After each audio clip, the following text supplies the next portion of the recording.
안녕하세요. 영어 책으로 보는 세상, 영어 책과 함께 살며 배우며 느끼는 기린 영어 책방입니다.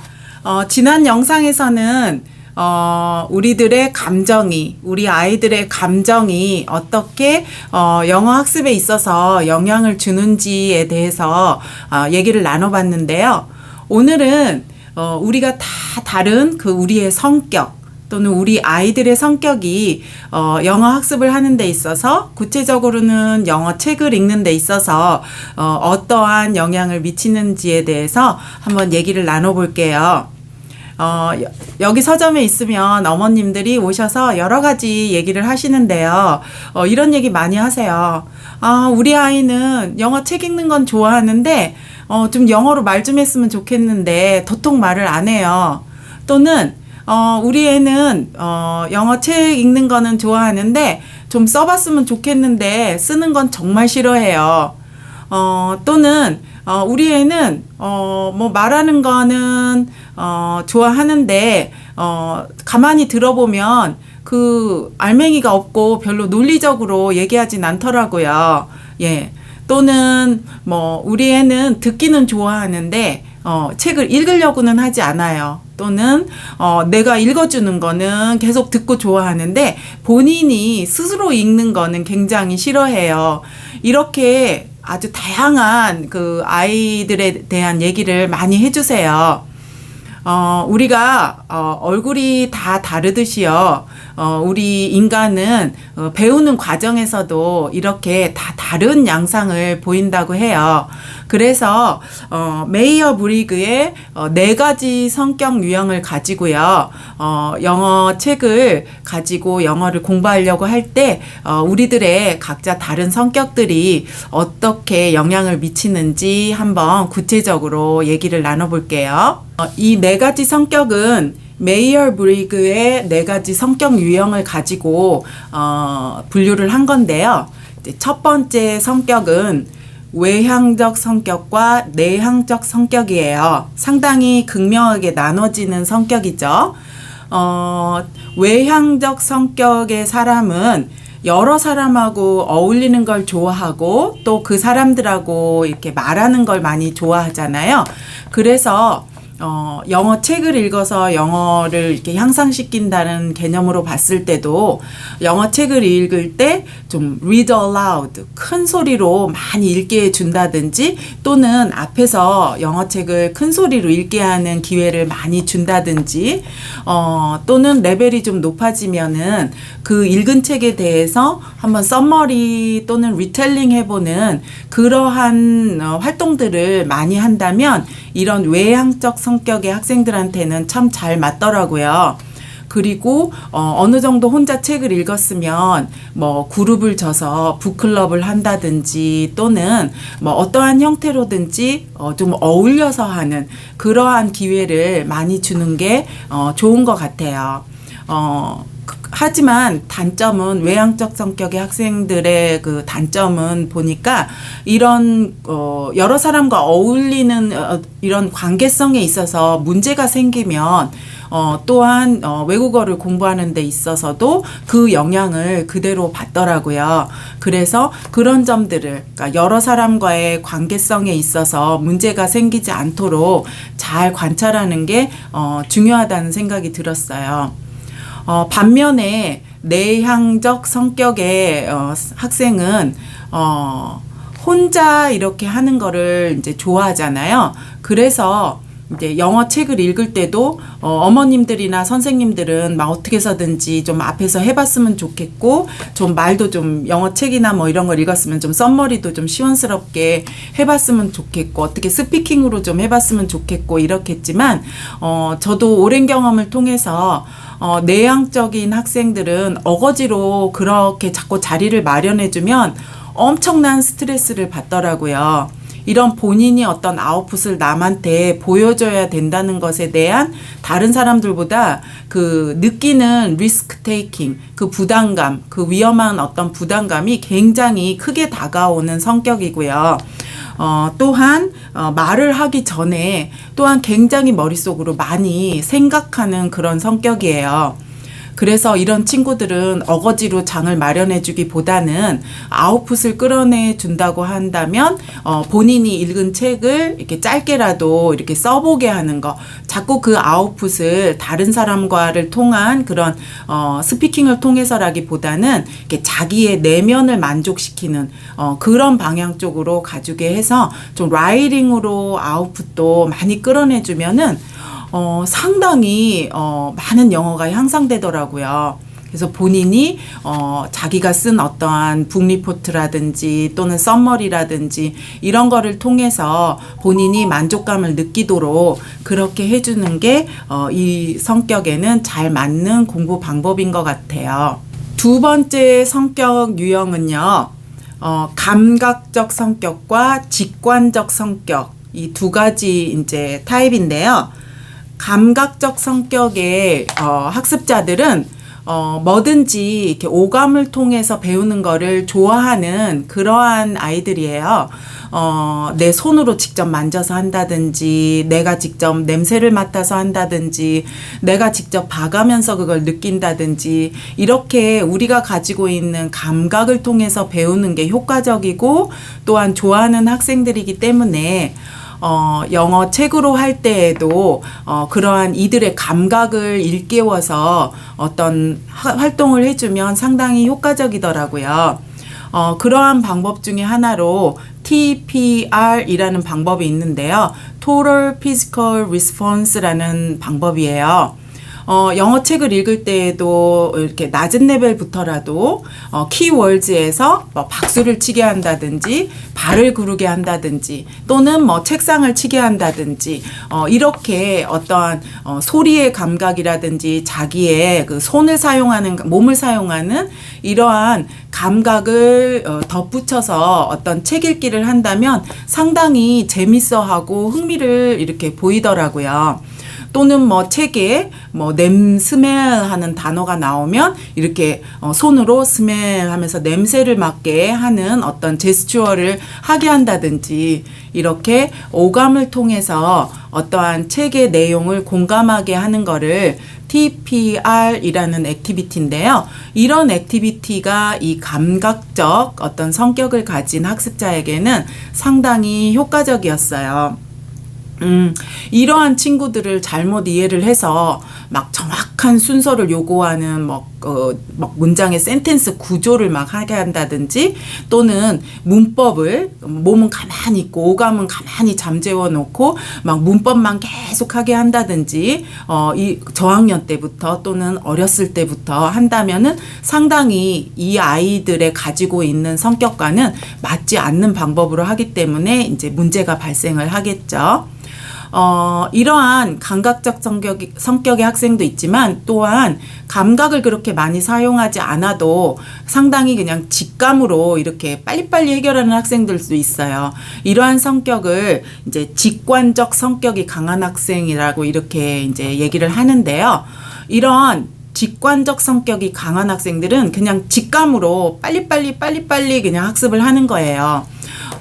이런 친구들한테는 guessing을 하게 한다든지 뭔가 predicting, 유추를 하게 한다든지 이러한 공부 방법을 이렇게 책을 읽을 때도 적용을 하면은 굉장히 흥미를 보이더라고요.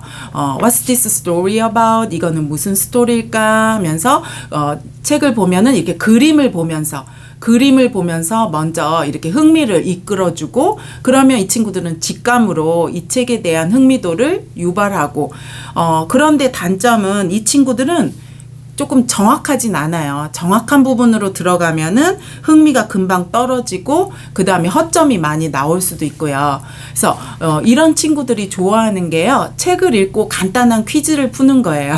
간단한 퀴즈를 풀으면 이 친구들은 이렇게 찍기에 강한 학생들이거든요. 그러니까 직감으로 이렇게 대충 메인 아이디어를 잡고 대충 이렇게 이야기 스토리를 그냥 직감으로 딱 캐치업했으면 조금 더 구체적으로는 들어가지 않기 때문에 책에 그냥 간단한 컴프리헨션 퀴즈를 한다든지 또는 요즘에 온라인 책 읽고 그냥 후루룩 퀴즈 푸는 거 많잖아요. 예, 그런 것들을 상당히 좋아하고 빨리빨리 많이 이렇게 하는 거를 좋아해요. 그래서 그래서 특히 이런 친구들 같은 경우에 온라인 퀴즈 프로그램, 영어책 다독으로 하는 이런 것들이 잘 맞는 성격의 학습자인 것 같아요. 세 번째 성격의 유형은요. 사고적 성격과 감성적 성격이에요. 정확히 이과형 학생과 문과형 학생으로 이렇게 이해를 하시면 편한데요. 이제 사고적 성격의 학생은 상당히 이렇게 분석적이고, 굉장히 비판적이고, 그 다음에 자기 훈련이 이렇게 철저한 그러한 성격을 가진 학생들, 이러한 성격을 바로 사고적 성격을 가진 학생이라고 이렇게 얘기를 하는데요. 이런 학생들한테는 critiquing, 어떤 비판한다든지 analyzing, 분석하는 그러한 공부를 시켜주면은 상당히 흥미를 느껴요. 영어 책도 뭐 어렸을 때는 뭐 픽션, non-픽션 별 차이가 없겠지만 조금씩 자기 성격이 이제 드러나기 시작하면서부터는 non-픽션을 많이 좋아하는 성향을 보이더라고요.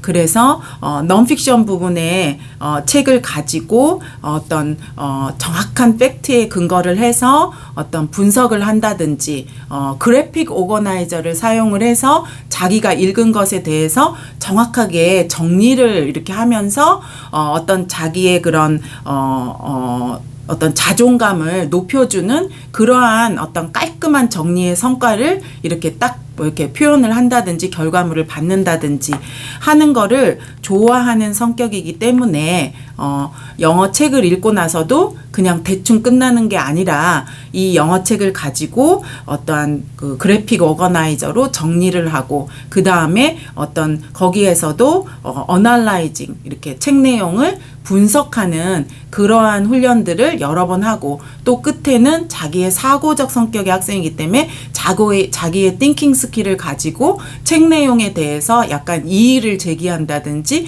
약간 비판을 한다든지 이런 부분들이 이 사고적 성격의 학생들에는 잘 맞는 것 같고요.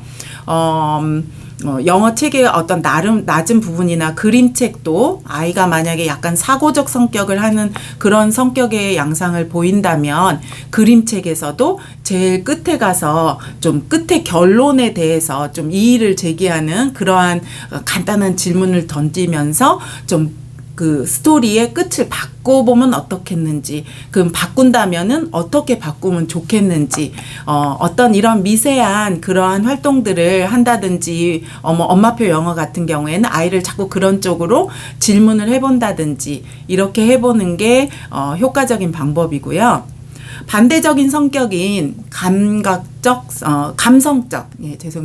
감성적 성격의 학생들은 정확하게 문과형 성격의 학생들인 거예요. 상당히 타인과의 관계 형성이 학습에서 아까 중요한 그러한 외향적 성격의 학생하고 약간 오버랩 되는 부분도 있지만 또 내성적 성격의 학생들 중에서도 상당히 감성적인 성격을 같이 가지고 있는 학생들이 많거든요. 이런 감성적 성격의 학생들은 영어 책에 있어서도 주로 픽션 쪽을 많이 선호하고요. 그 다음에 감성적이기 때문에 책에 감정이입, 지난 제가 영상에서 했었던 그러한 성격, 감정의 분류 중에서도 감정이입 부분 있잖아요. 자신의 감정을 영어 책에 잘 이렇게 이입할 수 있는 그런 성격의 학생이에요.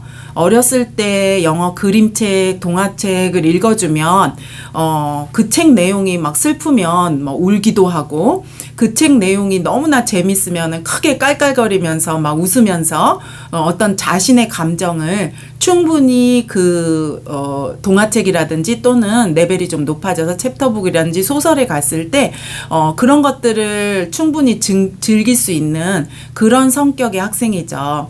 근데 이런 학습자에게 자꾸 이제는 좀 학년이 높아졌으니까 논픽션 쪽으로 가야 되고 논픽션도 좀 읽어야 되는데 여기 엄마표 영어에 보면 논픽션 리스트도 막 이렇게 있는데 하면서 이렇게 막 잘못 이렇게 판단해서 아이를 이렇게 끌고 가는 게 아니라 이 아이의 그 감성적인 그런 부분들을 충분히 존중해주고 예, 픽션 부분에 있어서도 상당히 감성이 풍부한 책들을 많이 이렇게 이 아이한테 읽을 수 있도록 이렇게 도와주고 하는 것들이 상당히 중요하겠죠. 감성적 성격의 학생이기 때문에 타인과의 감정 관계도 상당히 영향을 많이 미치거든요. 그래서 아까 외향적 성격의 학생처럼 어떤 교육기관에 가서 배울 때 타인과의 감정에 어떤 문제가 생기는지 잘 모니터링 하면서 가야지만 영어 학습에 있어서도 문제가 발생하지 않는 성격의 유형이라고 할 수 있겠죠. 마지막 네 번째 성격 유형은요, 판단적 성격과 수용적 성격이에요. 판단적 성격의 학생은요, 약간 아까 세 번째에 그 사고적 성격하고 비슷한 유형을 나타내기도 하는데요. 굉장히 체계적인 작업을 좋아하고요. 그 다음에 뭔가 어떻게든 일이 끝까지 마무리되는 거를 이제 좋아하는 성격이에요. 이렇게 모호한 상황이나 완성되지 않은 상황은 상당히 못 견뎌하는 성격이죠.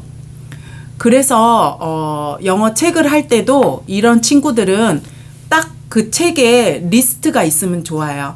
책에 리스트가 딱 있고 오늘 하루에 할 책의 리스트 양이 딱 있고 일주일에 할 리스트 양이 딱 있고 한 달 할 리스트 양이 딱 있고 그리고 책을 하나 하면은 딱 체킹하고 딱 하나 하면 체킹하고 그래서 오늘 완성한 것에 대해서 만족감을 느끼게 해주고 이렇게 체계적인 작업을 좋아하는 성격이기 때문에 영어 책도 책 리스트가 상당히 중요한 역할을 할 수 있겠죠. 이런 학생들에게는 그래서 판단적 성격의 학생들에게는 그런 식으로 자기가 영어 책으로 할 때에도 뭔가 이렇게 체계적인 딱 시스템을 만들어서 그 시스템 안에서 착착착착 진행되도록 하면은 이제 효과가 상당히 좋더라고요. 판단적 성격의 학생이니까 아까 그 영어 책이라든지 이런 것들을 했을 때에도 본인의 어떤 사고적인 성격이 이렇게 들어간 어떠한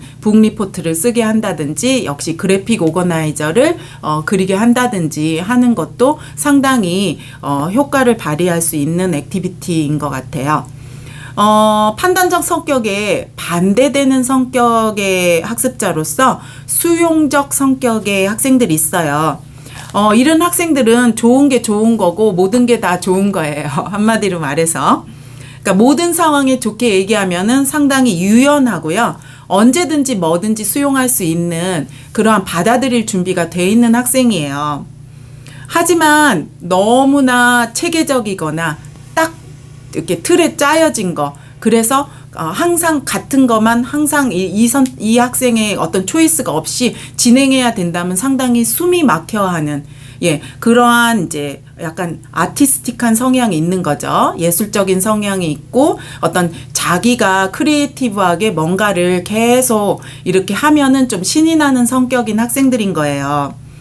그래서 이런 친구들은 아까처럼 딱 책 리스트가 있고 그 리스트에 맞춰서 오늘 탁탁탁탁 몇 개를 하고 약간 이런 거에 대해서 거부감을 느끼고 숨이 막혀하고 그럴 수 있어요. 그런데 이제 어머님들이나 선생님들은 이런 학생들, 수용적 성격이 강한 학생들을 이해하지 못하고 있는 거죠. 아까 뭐 감성적 성격의 학생들 중에서도 내 감성이 막 충만하게 막 필이 올라오고 막 이런 것들을 즐기고 싶은데 오늘 이 리스트에 맞춰서 영어책을 뭐 10권, 20권 해야 되니까 막 쫓겨서 하고 막 이러면은 이제 굉장히 스트레스가 쌓이고 이제 트러블이 생기는 것처럼 이 수용적 성격의 학생들은요, 그냥 자유롭게 적을 수 있는 빈칸에 리딩 러그가 있으면 훨씬 더 효과적이더라고요.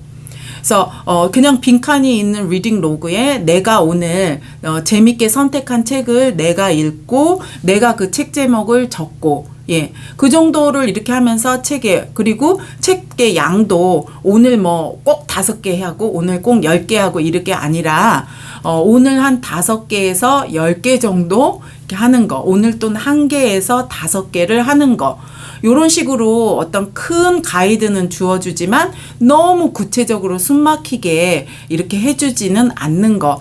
이게 이 성격의 학생들에게는 잘 맞더라고요. 그래서 저도 아이들에게 어떤 이런 리딩 리스트나 이런 거 할 때 아이들을 잘 파악을 해서 2개를 해본 후에 아이가 더 신나하는 거, 학생이 더 이렇게 더 좀 모티베이션이 더 되는 것 쪽을 선택하게 이렇게 하고, 또 언제든지 또 그게 아니면 잘못 파악했으면 또 바꿀 수 있게 하고, 이렇게 좀 플렉서블하게 했던 기억들이 나요. 이렇게 수용적 성격의 학생들은 너무 풀어놔주면 게으를 수 있어요. 게으르고 또 긴 작업은 집중력을 잃을 수도 있고요.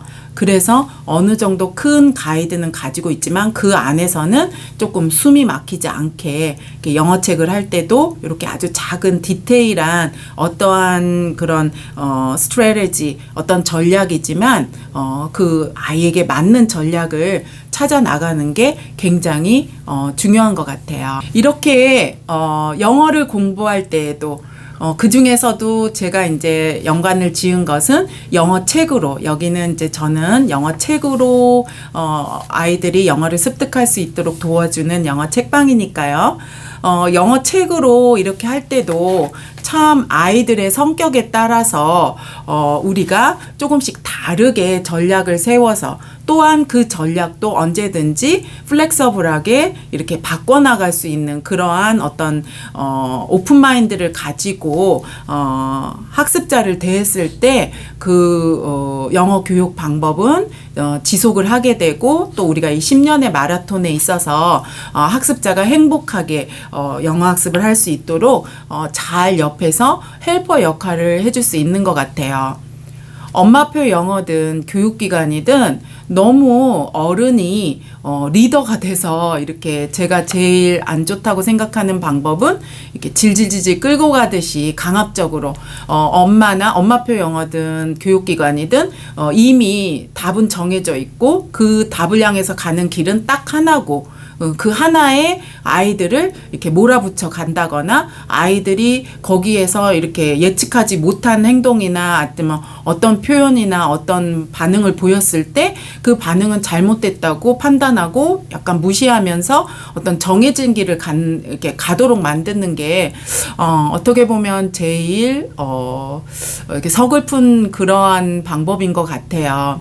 이렇게 우리 아이들 또는 우리들은 다 서로 다른 성격을 가지고 있고 또는 다른 감정을 가지고 있고, 또 그 감정이나 성격들은 또 그때그때 살짝살짝 다르게 표현되기도 하거든요. 그랬을 때 그거를 충분히 이해해주고 그 다음에 공감해주고 거기에 맞춰서 어떤 존중해주면서 영어 책도 여러 가지 방법을 써서 하는 게 참 효과가 좋지 않나, 그런 생각을 해봅니다. 그 봉준호 감독이 얘기한 것처럼 가장 개인적인 게 가장 창의적이다라는 얘기를 했잖아요. 그것처럼 영어 책으로 할 때도 꼭 책 리스트가 따다닥 정해져 있고 그때 해야 되는 게 뭐 딱 정해져 있고 또 그렇게 하는 길이 또 정해져 있고 절대 그렇지는 않더라고요. 우리 아이가 영어책으로 하는 그 길은 우리 아이만의 감정과 우리 아이의 독특한 성격이 담긴 가장 개인적이면서도 가장 창의적인 작업이라는 생각이 듭니다. 네, 감사합니다.